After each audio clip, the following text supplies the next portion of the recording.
नमस्कार दोस्तों, आज हम आपको बताएंगे कि माता सीता भूमि में क्यों समा गई थी। बहुत से लोगों के मन में यह प्रश्न उठता है कि ऐसी क्या स्थिति आ पड़ी थी कि माता सीता को भूमि में समाना पड़ा। क्या इसके अलावा कोई और विकल्प नहीं था?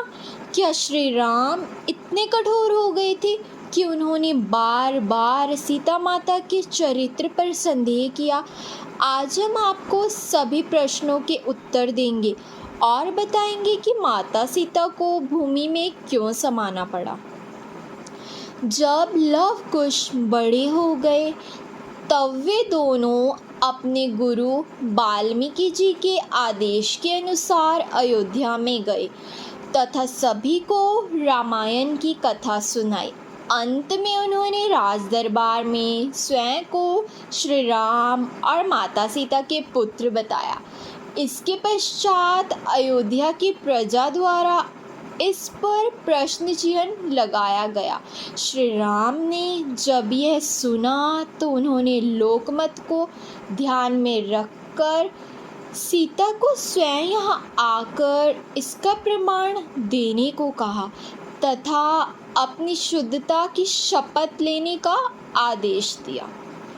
माता सीता ने जब यह सुना तो उनको बहुत दुख हुआ। इतने वर्षों से वे अयोध्या की प्रजा के मत को ध्यान में रखकर वे वन में रह रही थी। इसके पश्चात भी उनसे शुद्धता का प्रमाण मांगा जा रहा था। इसलिए उन्होंने इस अपवाद को हमेशा के लिए समाप्त करने का मन बना लिया था, जिससे आगे कभी भी यह समस्या खड़ी ना हो। जब माता सीता राज दरबार में पहुंची तो वहां उन्हें सभी के सामने अपनी शुद्धता की शपथ लेने को कहा गया। यह सुनकर माता सीता ने सभी के सामने कहा कि यदि उन्होंने मन वचन कर्म से भगवान श्री राम की आराधना की है और उन्हें ही अपना पति माना है तो इसी समय यह धरती फट जाए और मैं उसमें समा जाऊं। माता सीता के इतना कहते ही एक जोरदार गर्जना हुई तथा धरती फटकर दो हिस्सों में बट गई।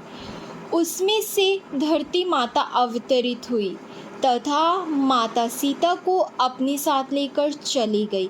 इस प्रकार माता सीता ने सभी विवादों को हमेशा के लिए शांत कर दिया। दोस्तों, अगर आपको यह वीडियो पसंद आई हो तो please like the video and subscribe the channel. धन्यवाद। जय सिया राम।